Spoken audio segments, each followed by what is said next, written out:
ഈശ്വരൻ ദേവൻ പരമേശ്വരൻ മഹേശ്വരൻ.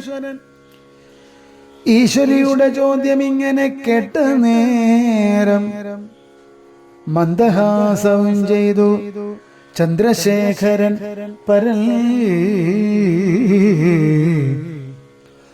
സുന്ദരഗാത്രി കേട്ടുകൊള്ളുകൾ അരുൾ ചെയ്തു. വേധാവ ശതകോടി ഗ്രന്ഥവിസ്താരം പുരാ. വേധാവ ശതകോടി ഗ്രന്ഥവിസ്തരം പുരാ. വേദസംഹിതമരുൾ ചെയ്തിതു രാമായണം. വാൽമീകി പുനരിരുപത്തിനാലായിരമായി നാൻമുഖൻ.